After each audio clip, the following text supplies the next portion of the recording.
Hi guys, welcome back. This is the last video segment for this particular chapter.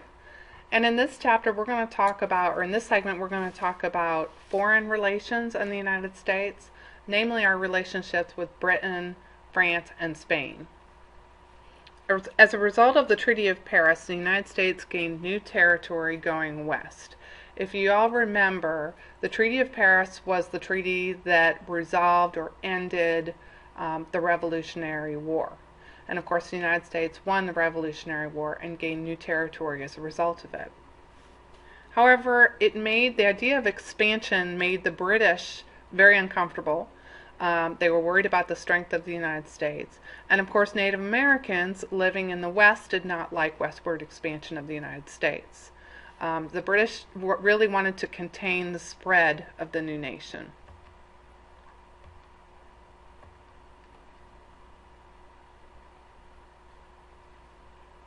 They decided that the best way to do this would be to provide weapons to a group of Native Americans known as the Miami Indians that lived in the Ohio Valley.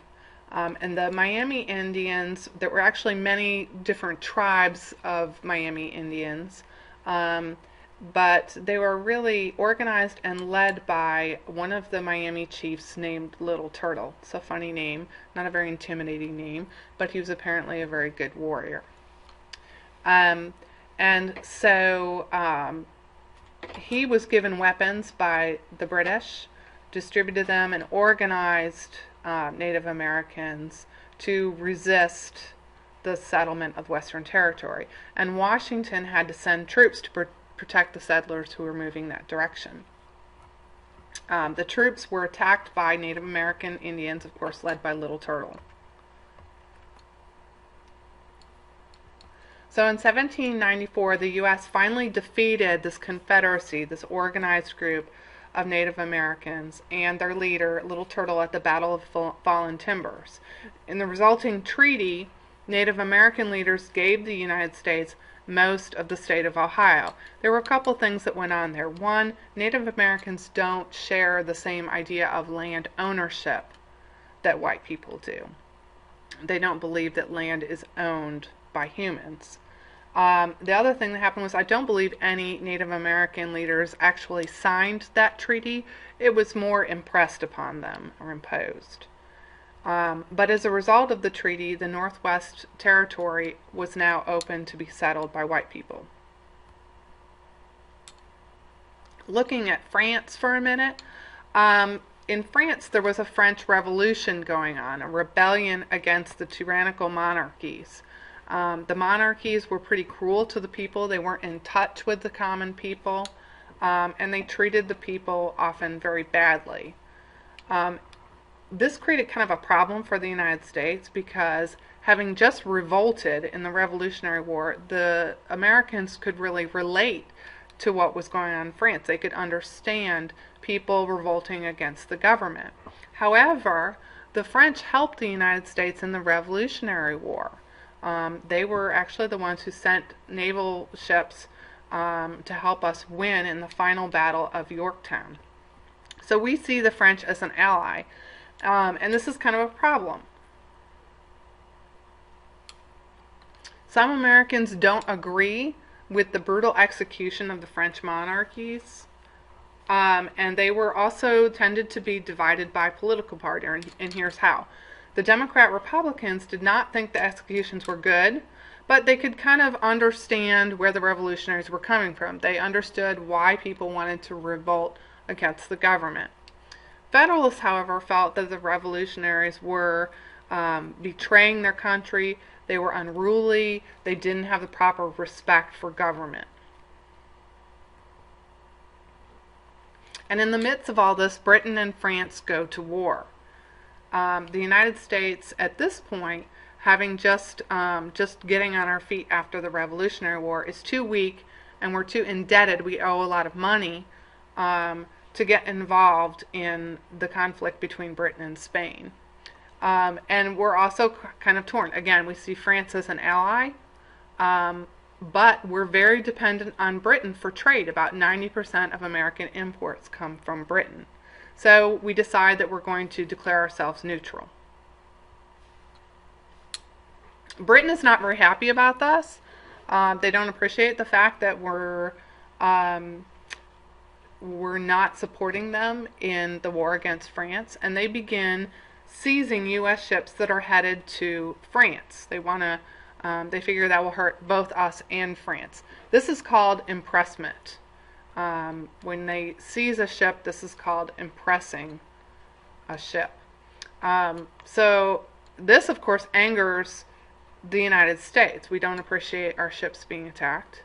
And we also don't appreciate Britain supplying weapons to the Native Americans in the Northwest Territories. But because we're too weak to go to war with Britain, or really to support France in any kind of military way, we send Chief Justice John Jay on a diplomatic mission to try to negotiate things with Britain. It's not a terribly successful treaty that comes out of it. It's called the Jay Treaty. But the British do agree to give up their forts that are still on American soil. They, however, say that the United States still has to repay their pre-war debts to Britain. This Jay's Treaty angers some Americans because there is no agreement that the British will stop seizing American ships. And they feel like that there's no safety guaranteed for American sailors. Spain has a presence in the United States because, as you may remember, they own what is now Florida. They also have control of the Mississippi River because they have the area around New Orleans. So the United States realizes that it would be really great to have access to the Mississippi River, unlimited access to the Mississippi River.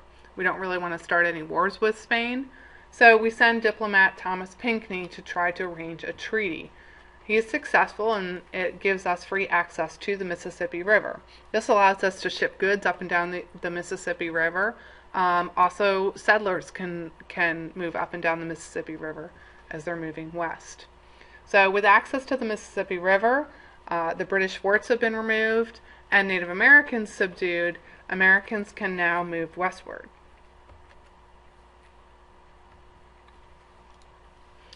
In 1796, Washington refuses an offer to run for a third term as president. And this sets the precedent for 2 presidential terms. That later on, Franklin D. Roosevelt runs and serves 3 terms as president. But shortly after that, the government decided that really Washington set the precedent for 2 presidential terms, and that would be the rule from now on. Washington's leadership was considered remarkably successful. If you think about all he did with a brand new constitution and a relatively wild and untamed territory, he was very successful to establish the United States as a stable new nation. So that's it for the PowerPoint presentations. I'm hoping that these will get better as I get better at this. I hope they'll be a little bit more entertaining. I'm working on it. But in the meantime, I hope you got some good notes, and I look forward to seeing you in class.